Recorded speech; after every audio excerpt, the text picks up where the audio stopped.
अध्यक्ष जी, नेता विरोधी दल और नेता सदन कांग्रेस की नोटिस पर नियम 311 के अधीन आपने इस मुद्दे को यहां पर इन्हें उठाने की अनुमति दी। नियम 56 के तहत माननीय सदस्यों ने यहां पर संबल और बहराइच से जुड़े हुए जिन मुद्दों की ओर ध्यान आकर्षित किया है, वो वास्तव में अपनी रुचि और अपने स्वयं के एजेंडे के अनुरूप ही उन्होंने अपने वक्तव्य को यहां पे रखा है। मुझे आश्चर्य होता है कि हमारे नेता विरोधी दल वरिष्ठ सदस्य हैं, इस सदन के माननीय अध्यक्ष भी रहे हैं और प्रदेश सरकार में मंत्री के रूप में भी उन्होंने कार्य किया है। एक लंबे समय से सार्वजनिक जीवन में है।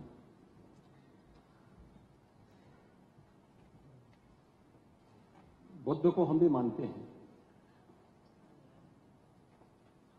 लेकिन हमें इस बारे में भी जानना होगा कि एक लंबी परंपरा भारत की है और भारत की उसी परंपरा के अनुरूप भारत की विरासत और विकास के समन्वय के साथ ही सरकार कार्य कर रही है। मैं प्रदेश के प्रशासन या अपने स्तर पर प्रदेश के जिस सांप्रदायिक माहौल की आप चर्चा कर रहे हैं, आप सभी माननीय सदस्यों ने जिन मुद्दों को रखा है, मैं उस पर बहुत वो नहीं कहूंगा, क्योंकि एनसीआरबी के जो आंकड़े हैं वे इस बात को बताते हैं कि 2017 से लेकर के लगातार अब तक प्रदेश में सांप्रदायिक दंगों की जो स्थिति है उसमें 97 से लेकर 99% तक कमी आई है। एनसीआरबी का डाटा है। और जो दो जिसको वास्तव में आप दंगे कहते हैं, ये दंगे उत्तर प्रदेश में 2017 से लेकर के अब तक नहीं हुए हैं। और मैं वही आपके पिछले कार्यकाल के दौरान बताता हूं, 2012 से 2017 के बीच में, ये भी एनसीआरबी के ही डाटा है, प्रदेश में 815 सांप्रदायिक दंगे हुए और 192 लोगों की मौत उसमें हुई। मैं उस पर चर्चा करूंगा। उससे पहले भी 2007 से 2011 के बीच 616 ऐसे सांप्रदायिक घटनाएं हुई हैं जिनमें 121 लोगों की मौत हुई थी। महोदय, जो बात यहां पर माननीय सदस्य शेखबाल महबूब ने संबल के बारे में लिखा, माननीय सदस्य कुंवर रघुराज प्रताप सिंह ने यह बात बहुत स्पष्ट की कि हम तथ्यों को छुपा करके कब तक जनता को गुमराह करेंगे। हर व्यक्ति जानता है कि माननीय न्यायालय के आदेश पे सर्वे का कार्य हो रहा था और सर्वे हो रहा था। दूसरा, मैं आपसे पूछना चाहता हूं, आप पश्चिम में जाएंगे, पता नहीं आप कैसे हैं, आपके पूर्वज भी हो सकता है, और पश्चिम उत्तर प्रदेश के हमारे सभी लोग अपने सामान्य संबोधन में राम राम ही कहते हैं। तो जय श्री राम कहां से सांप्रदायिक संबोधन हो गया? कहां से सांप्रदायिक संबोधन होगा? हमारे यहां हम जगते हैं, राम ही राम बोलते हैं, मिलते हैं, राम राम का संबोधन होता है, और अंतिम यात्रा में विदा करते हैं तब भी राम नाम सत्य है ही बोलते हैं। राम के बगैर तो हमारा कोई काम ही नहीं है। और अगर जय श्री राम किसी ने बोली दिया तो इसमें उत्तेजना का मतलब, ये नियत आप समझ सकते हैं। उस नियत को। ये चिढ़ाने वाला नहीं है, ये चिढ़ाने वाला नहीं है, ये चिढ़ाने वाला नहीं है। एक दूसरा, आपने कुंदरकी की जीत को वोट की लूट बताया। आप एक सदस्य का अपमान कर रहे हैं। आपके सदस्य की तो जमानत जब्त हो गई वहां पे। और क्या ये सच नहीं है? इस समय तो आज डिजिटल मीडिया का है। वहां का पठान, वहां का शेख सब कह रहे साहब हमारे पूर्वज तो हिंदू थे और आप भी, आपके पूर्वज भी हिंदू थे। क्या ये सच नहीं है? और क्या ये सच नहीं है कि ये देशी और विदेशी मुसलमानों की आपसी भिड़ंत है जो वर्षों की लड़ाई को लेकर के वहां चल रहा है? आप लोग सच पे पर्दा डालने का प्रयास कर रहे हैं, लेकिन एक चीज आप नोट करना कि सूर्य को, चांद को और सत्य को बहुत देर तक छुपा कोई नहीं सकता है, और सत्य जरूर सामने आएगा। और उसी सत्य के बारे में कहा जा रहा है। नेता प्रतिपक्ष कह रहे थे कि वहां की स्थिति ऐसी है कि अगर मंदिर आ भी जाएगा, मंदिर बन जाएगा। मैं कहता हूं, ये तो बाबरनामा भी कहता है कि हर मंदिर को तोड़ करके एक ढांचा खड़ा किया गया। आप तो एक श्रेष्ठ ब्राह्मण कुल में आपने जन्म लिया है। आप तो भारत के पुराणों की परंपरा पर विश्वास करते हैं। हमारा पुराण भी इस बात को कहता है कि भगवान विष्णु, श्री हरि विष्णु का 10वां अवतार संबल में ही होगा, उसी संबल में होगा।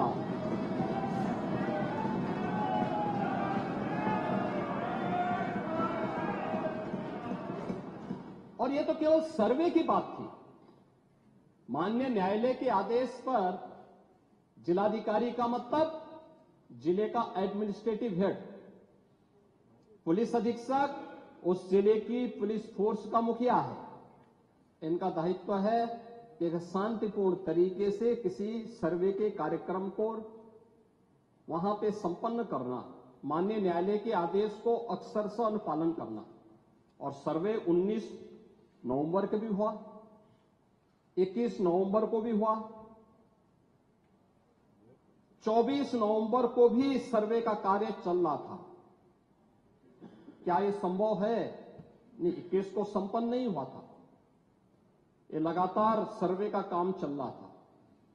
और सर्वे के कार्य के दौरान पहले 2 दिन कोई भी शांति भंग नहीं हुई। तीसरे दिन जब 23 नवंबर को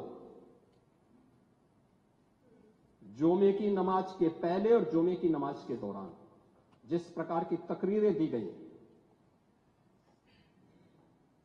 उन तकरीरों के बाद माहौल खराब हुआ। और फिर उसके बाद जिस प्रकार की स्थितियां की गई थी वो सबके सामने थी। और इसलिए मैं कह रहा हूं, हमारी सरकार ने तो पहले ही कहा कि हम जुडिशियल कमीशन बनाएंगे। ये एक्ट के अंतर्गत ही इस कमीशन बना हुआ है।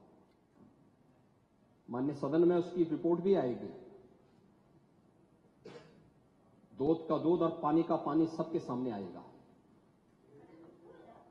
मैं केवल एक बात कहना चाहता हूं कि अगर संभल के बारे में हम जब बात करते हैं महोदय, एक लंबा सिलसिला है इस संभल का। और अगर मैं संभल की जब चर्चा करता हूं तो संभल में कैसे माहौल खराब किया गया वहां पे। ये संभल में दंगों का जो इतिहास है 1947 से ही प्रारंभ होता है। 1947 में एक मौत होती है। 1948 में 6 लोग मारे जाते हैं। 1958 में भी दंगा होता है। 1962 में भी दंगा होता है। 1976 में भी 5 लोगों की मौत वहां पर हुई थी। और 1978 में 184 हिंदुओं को सामूहिक रूप से जला दिया गया था।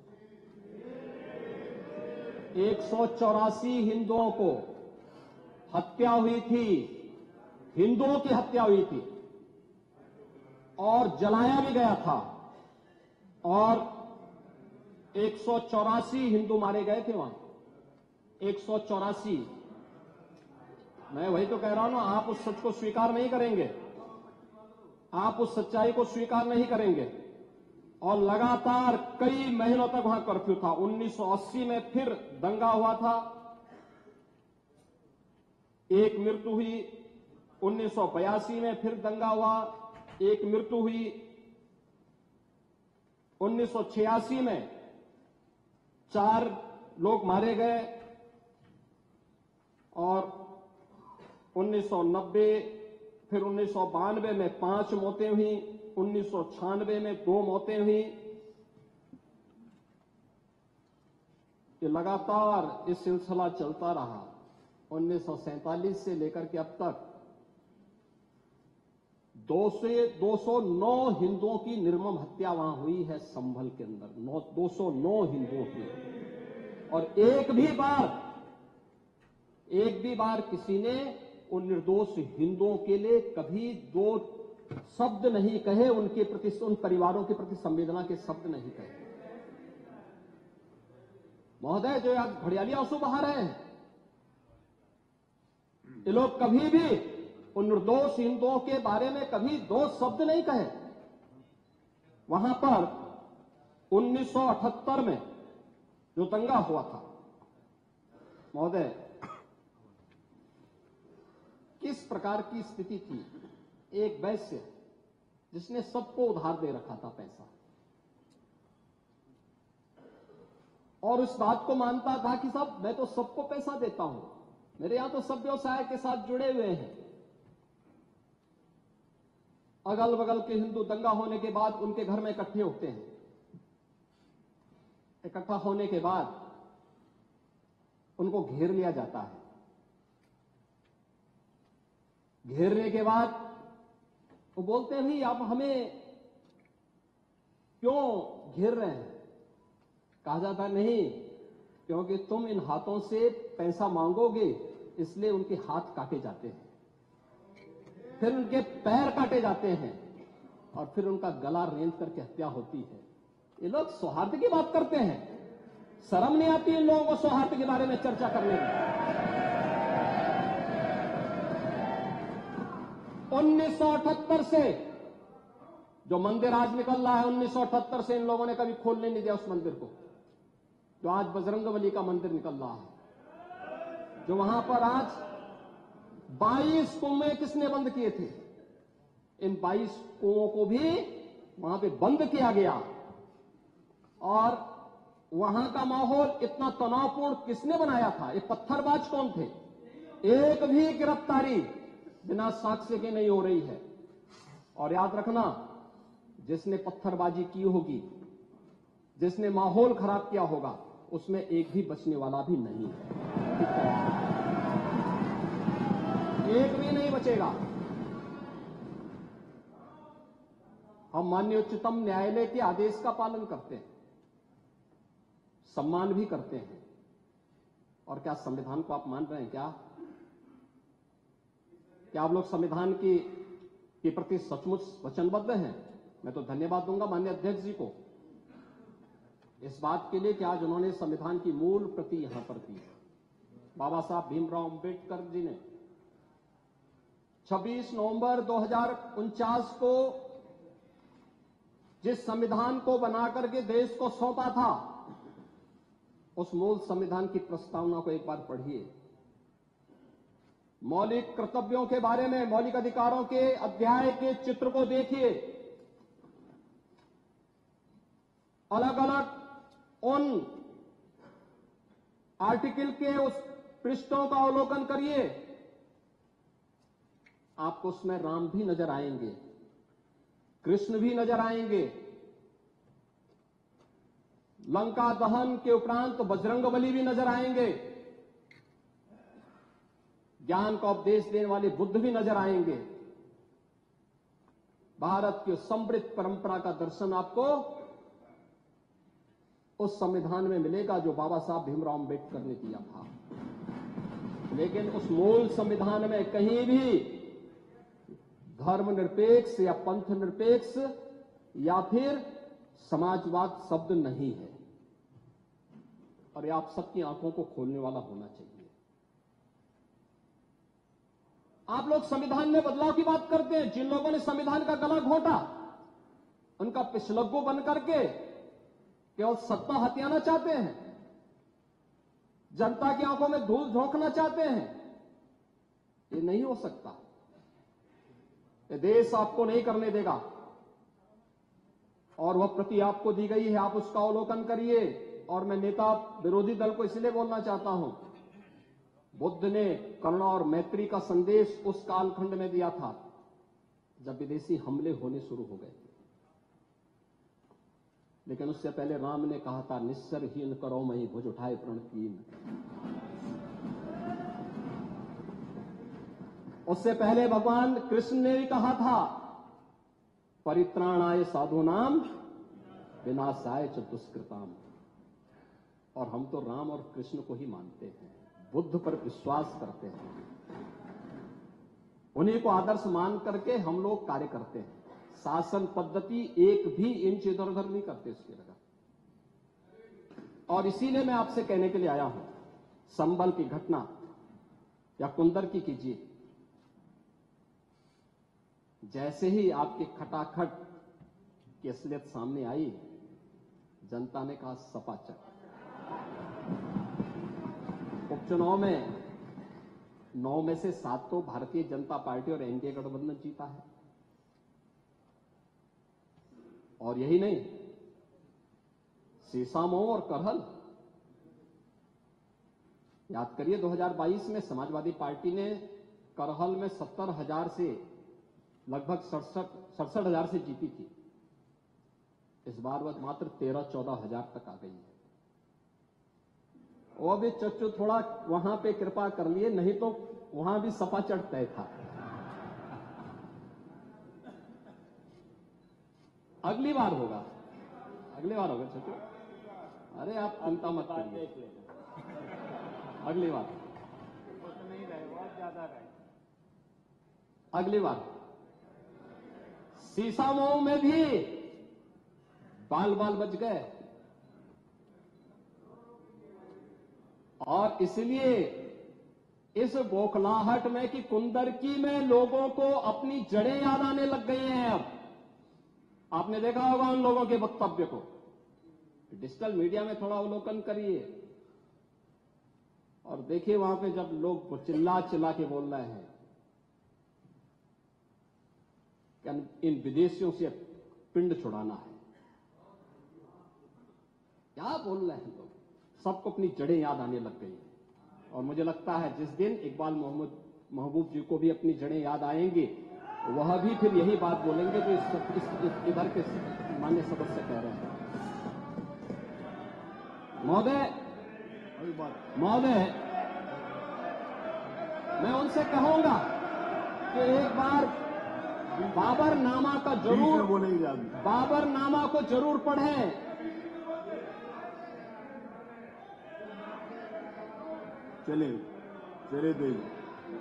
चलिए वो जो बात कही, बाबरनामा को जरूर एक बार पढ़ें आप। मंत्री जी बोल रहे हैं, प्लीज। चलो आप दे देना जब अवसर हो। बाबरनामा को एक बार पढ़ें। आप बैठिए। महोदय, संभल की घटना के साथ ही मैं प्रदेश के अंदर अलग अलग समय में जो दंगे अलग अलग समय में हुए हैं। 1972 में आगरा में दंगा हुआ, 19 लोग मरे थे। आजमगढ़ में 1972 में दंगा हुआ, 3 लोग मरे थे। बहराइच में 1973 में दंगा हुआ, 1 व्यक्ति की मौत हुई थी। गोंडा में 1973 में दंगा हुआ, 1 व्यक्ति की मौत हुई। प्रयागराज में 1973 में एक दंगा हुआ, 2 लोगों की मौत हुई। मेरठ में 1973 में दंगा हुआ, 8 लोगों की मौत हुई। आगरा में फिर 1974 में दंगा हुआ, 1 व्यक्ति की मौत हुई। पीलीभीत में 1974 में दंगा हुआ, 3 लोगों की मौत हुई। कानपुर में 1975 में दंगा हुआ, 2 लोगों की मौत हुई। मुरादाबाद में 1976 में दंगा हुआ, 3 लोगों की मौत हुई। बहराइच में 1976 में फिर दंगा हुआ, 3 लोगों की मौत हुई। बुलंदशहर में 1977 में दंगा हुआ, 2 लोगों की मौत हुई। वाराणसी में 1977 में दंगा हुआ, 8 लोगों की मौत हुई। मुरादाबाद में 1978 में दंगा हुआ, 19 लोगों की मौत हुई। अलीगढ़ में 78 में दंगा हुआ, 21 लोगों की मौत हुई। ये लगातार मैं क्या कर रहा हूं, उसमें आप भी थे, जिसके कारण लोकतंत्र सेनानी आप कहलाते हैं, लोकतंत्र सेनानी कहलाते हैं मल्होत्रा जी। उसी के नाम पर आप लोग, मैं क्या कर रहा हूं, ये दंगे हुए हैं, मैं उन दंगों के बारे में बोल रहा हूं जिन दंगों के कारण लगातार माहौल खराब हुआ है प्रदेश का। और आज प्रदेश के अंदर सुरक्षा का जो एक माहौल है, कानून व्यवस्था की जो एक स्थिति पैदा हुई है, लोगों को सुरक्षा पे विश्वास है, कानून व्यवस्था पर विश्वास है, उसी का परिणाम है कि 40 लाख करोड़ रुपए का निवेश का प्रस्ताव उत्तर प्रदेश को प्राप्त होता है। इतना निवेश, इंफ्रास्ट्रक्चर का एक कार्य, रोड की, रेलवे की, एयर कनेक्टिविटी की, ये उसी का परिणाम है जो सरकार कर रही है और लगातार उसको कर रही है। महोदय, मैं केवल ये कहना चाहूंगा कि आखिर मैं नेता विरोधी दल से ये पूछना चाहता हूं कि अगर हमारा कोई पर्व और त्योहार है या किसी का भी है, मुहर्रम का जुलूस हो या फिर कोई भी अन्य मुस्लिम समाज का कोई पर्व और त्योहार का कोई जुलूस, वो हिंदू मोहल्ले से सुरक्षित निकल जाता है, कोई दिक्कत नहीं होती, मंदिर के सामने से भी निकल जाता है, कोई समस्या नहीं होती। लेकिन ये समस्या केवल वहीं पे क्यों खड़ी होती है जब कोई हिंदू शोभा यात्रा किसी मस्जिद के सामने से, किसी मुस्लिम बाहुल्य क्षेत्र से निकलती है, तब क्यों तनाव पैदा हो जाता है? तभी क्यों झंडा लगाने में क्या समस्या है? क्या भारत की धरती पे केसरिया झंडा नहीं लग सकता? क्यों नहीं लग सकता? क्यों नहीं लग सकता? मैं यही पूछना चाहता हूं, आखिर ये दंगे क्यों किए जाते हैं? और बहराइच का मामला, महाराजगंज उस कस्बे का, जहां के बारे में आप कह रहे हैं कि लगातार मुस्लिम बस्ती थी, मोना जी ने भी इस बात को कहा कि बस्ती थी, प्रशासन नहीं था, 4 कंपनियां पुलिस थी वहां पे, और दंगा सड़क पे नहीं हो रहा था, गोली घर के अंदर से चल रही थी। इस निर्दोष राम गोपाल मिश्रा की हत्या हुई और घर के अंदर से गोली चला करके उसकी निर्मम हत्या की गई। हमें इस सच्चाई को स्वीकार करना चाहिए। ये दंगा सड़क पे आमने सामने नहीं था। अगर पुलिस घर के अंदर घुसती तो लोग फिर कुछ और आरोप लगाते। पुलिस ने बचाव करने का अपना प्रयास किया, 4 कंपनियां वहां पे थी, और आप कह रहे हैं कि माननीय मोना जी ने भी कहा कि भारतीय जनता पार्टी के विधायक ने आरोप लगाए। भारतीय जनता पार्टी के विधायक ने इस हल्दी की घटना को लेकर के नहीं, इस महाराजगंज कस्बे की घटना को लेकर के नहीं, ये उस समय बहराइच कस्बे में थे, और बहराइच कस्बे में इनकी गाड़ी पर हमला हुआ, जो वहां से 30-35 किलोमीटर दूर है। वहां पे एक पथराव हुआ था। मैंने भी इनको कहा था, मैंने कहा देखो तुम्हारे उस क्षेत्र में दंगा हुआ है, तुम वहां तत्काल जाओ, लोगों को कंट्रोल करो। लेकिन उसको कैसे तोड़ मरोड़ करके प्रस्तुत किया जा रहा है? इन्होंने जो तहरीर दी वो दूसरे मामले में दी है, उसका इस घटना से कोई लेना देना नहीं, लेकिन उसको किस तरीके से जोड़ करके देखा जा रहा है। एक जिले में दूरी होती है, इसमें बहराइच से आपको भी वहां जाने में समय लगा होगा, और उस दूरी को आपने देखा होगा, तो ये उतनी ही दूरी है। उस घटना को उससे नहीं जोड़ के देखा जा सकता। लेकिन मैं पूछना चाहता हूं कि हिंदू मोहल्ले से और हिंदू मंदिर के सामने से मुस्लिम जुलूस निकल सकता है, तो मुस्लिम मोहल्ले और मस्जिद के सामने से कोई हिंदू शोभा यात्रा क्यों नहीं निकल सकती? क्यों नहीं निकल सकती? और यहीं पे विवाद शुरू होता है। यानी आप चाहते हैं कि आपके पर्व और त्योहार तो शांतिपूर्ण तरीके से मनाए जाएं। कौन कहता भी? आपके संबल में तो शिया सुन्नी का भी विवाद हुआ था। 1976 में पूरा विवाद तो शिया सुन्नी का था। उस समय जामा मस्जिद के कब्जे को लेकर के इसी बात का विवाद था। आप इस सच को धूल मत डालिए उस सच पे।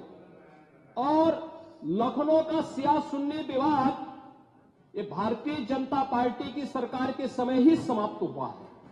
आप लोग तो लड़ाते थे यहां पे, शिया और सुन्नी को भी लड़ाते थे, क्योंकि आपकी तो शुरू से ही राजनीति थी बांटने की और फिर कटवाने की, और इसलिए हमने कहा कि न बटेंगे और न कटेंगे। हम न बटेंगे और न कटेंगे। मुझे आश्चर्य होता है, अपने को शिक्षक कहते हैं श्री संग्राम सिंह यादव। सच को स्वीकार करने की सामर्थ्य नहीं, इसलिए चले गए। आप देखें, एक दोहरे चरित्र के व्यक्ति के द्वारा जो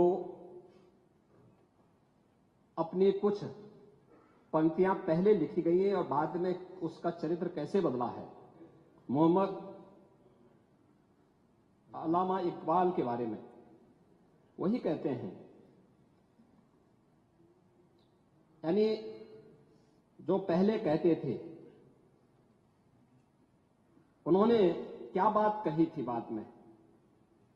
मुस्लिम हैं हम, वतन हैं सारा जहां हमारा, चीन वो अरब हमारा, हिंदुस्तान हमारा, तौहीद की अमानत सीनों में है हमारे, दुनिया के बुत कंदों में पहले वह घर खुदा का, तेगों के साये में हम पलकर जमा हुए हैं, मकरीब की वादियों में गूंजी अजा हमारी, बातिल में दबने वाले हे आसमां नहीं हम, हे गुलस्ता ये अब्दुल्लस वो दिन है याद तुझको, ये मौज ये दजला तू भी पहचानती है हमको, ये अर्ज ये पाग तेरी हुर्मत पे कट मरे हम, सालार ये कार्रवाई है मीर ये हिजाज अपना, इकबाल का तराना बाग ये दरा है गोया, मुस्लिम हैं हम, वतन है सारा जहां हमारा। अब आप मुझे बताओ, क्या इकबाल को आप अपना आदर्श मानते हैं? क्या इस इकबाल को मानेंगे? क्या वो अपने को पेशे से शिक्षक कहते हैं? ऐसे शिक्षक छात्रों को पढ़ाएंगे तो दुर्गति कराएंगे। यानी इकबाल की एक कविता को यहां पे पढ़ करके और वास्तविक सच से आप धूल डाल करके उसको छुपा नहीं सकते हैं। और मैं इसीलिए कहना चाहूंगा कि महोदय, प्रशासन ने पूरी कार्रवाई की है और लगातार हमारे संज्ञान में सारी बातें हैं। एक एक बात पर सरकार नजर रख रही है। 25 करोड़ की आबादी का प्रदेश है और 25 करोड़ की आबादी के प्रदेश में पिछले 7.5 वर्ष के दौरान सभी पर्व और त्योहार शांतिपूर्ण तरीके से संपन्न हुए हैं। सभी वीवीआईपी विजिट सकुशल संपन्न हुए हैं। अयोध्या में श्री राम जन्मभूमि पर भगवान राम के भव्य मंदिर के कार्यक्रम को भी, जिसको लेकर के आप बहुत बड़ा पहले प्रदेश के मन में भय पैदा करते थे, वह भी सकुशल संपन्न हुआ। आज प्रदेश में जब सर्वत्र सुरक्षा का एक बेहतरीन माहौल है और 2025 में जब उत्तर प्रदेश को यह गौरव प्राप्त होने जा रहा है कि दुनिया का सबसे बड़ा आध्यात्मिक और धार्मिक सामाजिक जो उत्सव हो, एक महापर्व है महाकुंभ प्रयागराज, जिसमें पूरी दुनिया का एक समागम होने वाला है, जब इसे आयोजित करने का अवसर प्राप्त हो रहा है, तब मैं विपक्ष के अपने साथियों से कहना चाहूंगा कि प्रदेश के माहौल को अपने वक्तव्यों से और अपने करतूतों से कृपया खराब न करें। प्रदेश आगे बढ़ना चाहता है, विकास के अपने लक्ष्यों को प्राप्त करना चाहता है, लेकिन मैं इस बात के लिए आश्वस्त करूंगा कि 25 करोड़ जनता को सुरक्षा देना, उनकी हर प्रकार से हिफाजत करना ये प्रदेश सरकार की जिम्मेदारी है। लेकिन अराजकता, पत्थरबाजी और किसी भी इस प्रकार के आदेश के खिलाफ जो माननीय न्यायालय ने आदेश किया है, उसके बाद भी कोई कानून को अपने हाथों में लेकर के कानून को ठेंगा दिखाने का प्रयास करेगा तो सरकार उससे सख्ती से निपटने का काम भी करेगी।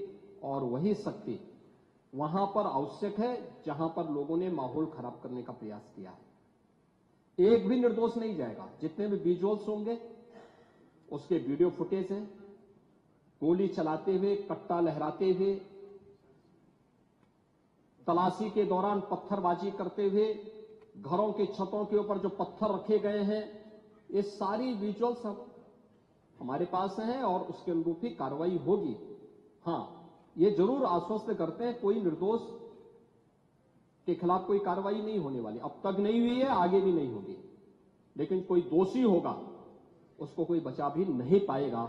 यह भी मैं इस सदन के माध्यम से पूरे प्रदेश के अंदर बहुत स्पष्टता के साथ कहना चाहूंगा कि सरकार की जीरो टॉलरेंस की नीति पहले दिन से है।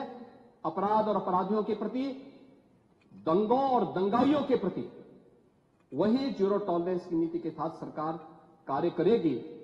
इन दोनों मामलों में राजनीति की बजाय हमें समग्रता की दृष्टि से देखना होगा। और समग्रता की दृष्टि ये जो मैंने पहले माननीय नेता विरोधी दल को कहा कि आखिर ये कहां लिखा है संविधान में कि किसी मुस्लिम बाहुल्य क्षेत्र में हिंदू शोभा यात्रा नहीं निकल सकती, और जब आप रोकते हैं तभी हिंदू पक्ष से भी रिएक्शन आता है कि साहब हम भी नहीं जाने देंगे।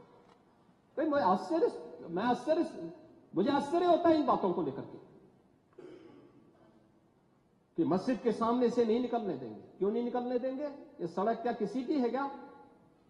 ये सार्वजनिक मार्ग है, कैसे आप रोक सकते हैं? परंपरागत बहराइच में भी एक परंपरागत जुलूस था, परंपरागत जुलूस था, वही मैं कह रहा हूं, परंपरागत जुलूस था। और उसी परंपरागत जुलूस को आगे बढ़ाने के लिए सारे कार्यक्रम संपन्न हुए थे, आगे भी संपन्न होंगे। लेकिन ये चीजें तय करना, ये कहना कि उत्तेजक नारे लगाए जा रहे थे, जय श्री राम का नारा उत्तेजक नहीं है, ये हमारी श्रद्धा का नारा है, हमारी आस्था का प्रतीक है। कल मैं आपसे कहूंगा कि अल्लाह अकबर का जो स्लोगन है ये हमें अच्छा नहीं लगता, नहीं आपको हम रोकें तो क्या आपको अच्छा लगेगा? नहीं, आपको नहीं, मुझे मतलब होने की आवश्यकता ही नहीं, मुझे आवश्यकता ही नहीं इसकी, नहीं, मुझे इसकी आवश्यकता ही नहीं है, मुझे इसकी आवश्यकता ही नहीं, क्योंकि मेरी तो विरासत इतनी लंबी चौड़ी है, इतनी प्राचीन है कि मैं उस परंपरा को ही लेकर के चले जाऊं। मैं जय श्री राम का नारा, हर हर महादेव का नारा और राधे राधे, राधे राधे के संबोधन से ही अपना पूरा जीवन काट सकता हूं। मुझे किसी और स्लोगन की आवश्यकता ही नहीं है। मुझे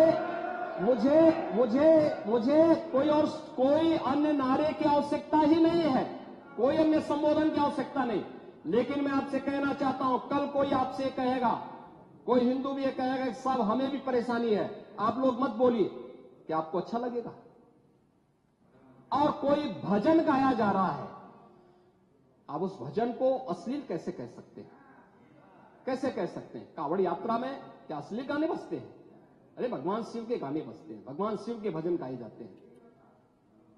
दुर्गा पूजा के दौरान तो शोभा यात्रा निकलती है, जगत जननी मां भगवती दुर्गा के आरतियां बजती हैं, उनकी चालीसा बजती है, हनुमान चालीसा बजता है।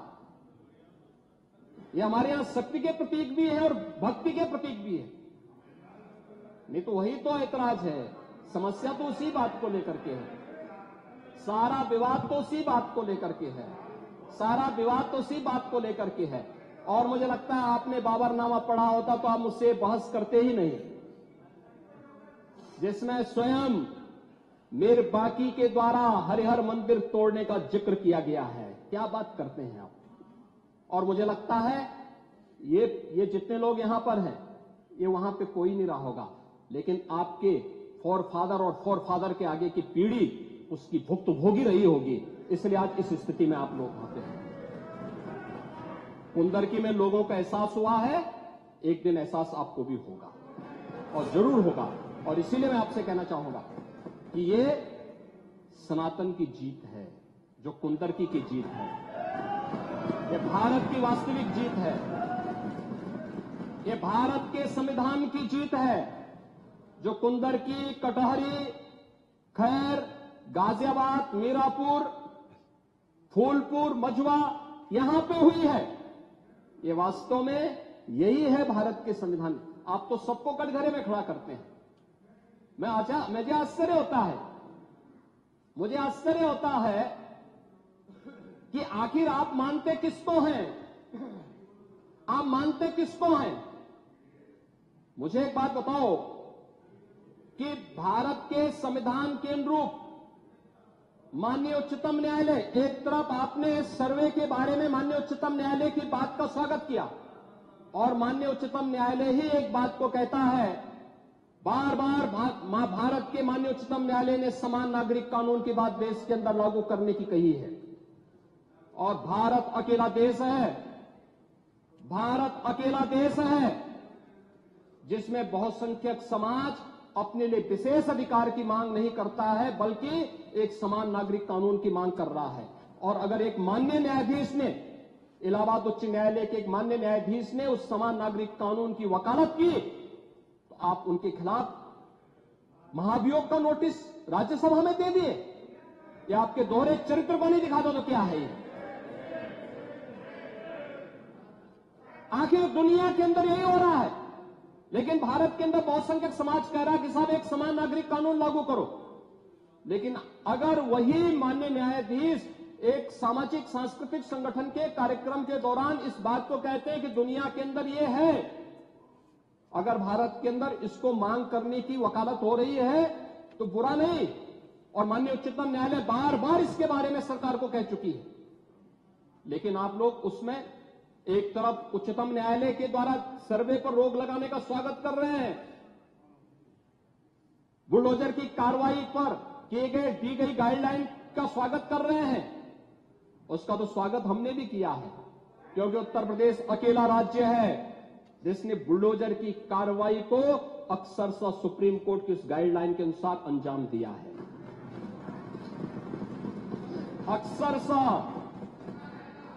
और इसीलिए मैं कह रहा हूं कि यही स्थिति है कि माननीय न्यायाधीश इलाहाबाद उच्च न्यायालय ने अगर वक्तव्य दिया समान नागरिक कानून के बारे में, तो समाजवादी पार्टी, कांग्रेस, इन सब के लोगों ने राज्यसभा में उनके खिलाफ एक महाअभियोग की नोटिस ही देकर के आप सच को मुंह जबरदस्ती बंद करना चाहते हैं।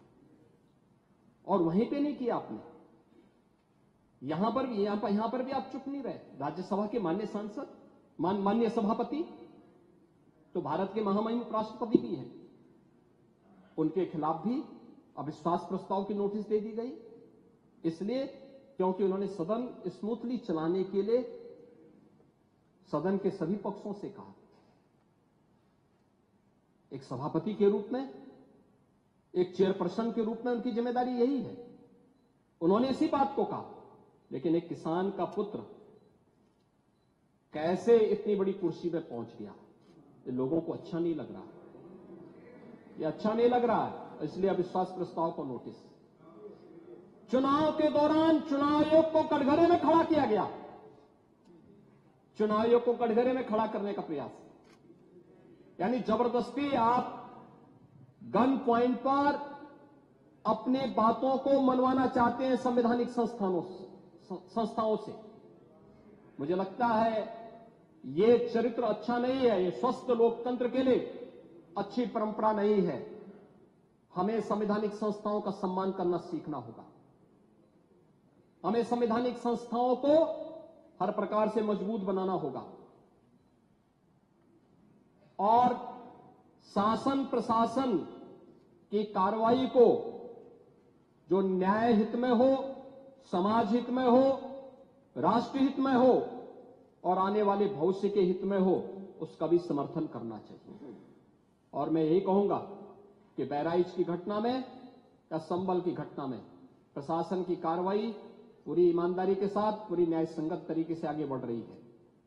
हम लोगों ने संभल की घटना को लेकर के एक जुडिशियल कमीशन गठित किया है। जुडिशियल कमीशन वहां विजिट कर रहा है, लगातार लोगों के बयान भी लेंगे, सभी पक्षों की बात को भी सुनेगा, सच को सामने लेके आएगा। लेकिन आपके अनावश्यक पत्थरबाजी से या फायर करने से, इल्लीगल आर्म्स से फायर करने से वहां पर शांति बहाल नहीं होने वाली है। और आप सौहार्द की बात कर रहे हैं, आप बोल रहे हैं पुलिस छावनी में बदल दिया।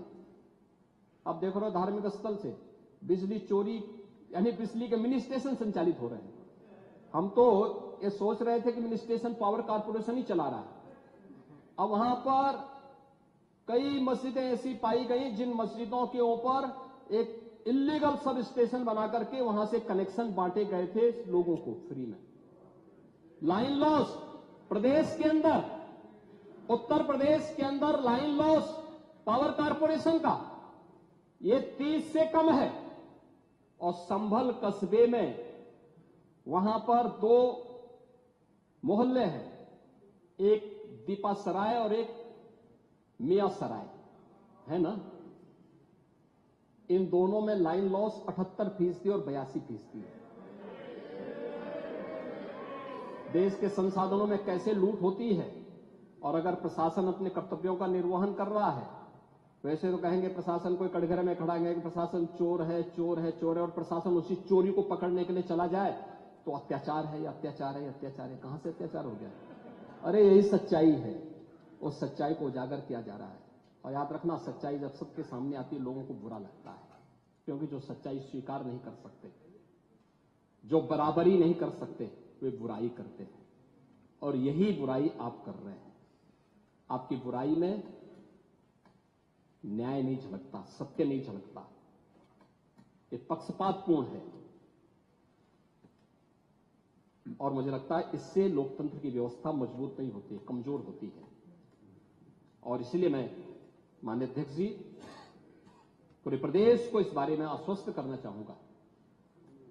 प्रदेश के अंदर किसी भी मुस्लिम पर्व और त्योहार के दौरान, किसी भी अन्य मत और मजहब से जुड़े हुए किसी भी पर्व और त्योहार के दौरान कहीं कोई समस्या नहीं खड़ी होती, तो फिर हिंदू पर्व और त्योहार के दौरान कोई समस्या खड़ी करेगा तो सरकार उसको सख्ती से निपटने का काम भी करेगी, उतनी ही सख्ती से निपटने का काम भी करेगी। दूसरा, माननीय न्यायालय के द्वारा दिए गए आदेश का पालन करना एक प्रशासन का दायित्व है। उसमें सरकार उसको डायरेक्शन दे न दे, उसका दायित्व बनता है कि उसको पालन करे। और संभल के अंदर प्रशासन ने वही पालन किया है। आज वहां पे सारी चीजें मिल रही हैं। आखिर आपकी बात को हम मानते हैं कि मंदिर को आपने छेड़ा नहीं, आपने बड़ी कृपा कर दी। लेकिन ये जो 22 कुएं और उन कुओं में जो मूर्तियां मिल रही हैं, ये कुएं किसने पाट दी? ये नोटिस में क्यों परेशानी हो रही है? आपके सांसद जिनसे आपकी प्रतिद्वंदिता है, मानता हूं, क्योंकि वहां पे आप में तो तुर्क और पठान का विवाद चल रहा है, मैंने नहीं कर दिया, एक विवाद चल रहा है। आप उनके सामने, माननीय सदस्य के सामने, आप उनके साथ अपनी जड़ें ढूंढ रहे होंगे। लेकिन ये सच्चाई है, ये सच्चाई है, क्योंकि ये तो है ही। सकीफुल रहमान बर्क कभी भी अपने को ये नहीं बोलते थे कि मैं भारत का नागरिक हूं, वो तो कहते थे मैं बाबर का संतान हूं, वो बोलते थे। आप भी मानते हो किस बात को? अब आपको तय करना है कि आक्रांताओं को अपना आदर्श मानते हैं या रामकृष्ण और बुद्ध की परंपरा को अपना आदर्श मानते हैं। भारत के अंदर राम, कृष्ण और बुद्ध की ही परंपरा रहेगी, बाबर और औरंगजेब की परंपरा नहीं रहेगी। धन्यवाद। माननीय मोना जी को सुना, मैंने माननीय मुख्यमंत्री जी को सुना, ये नियम से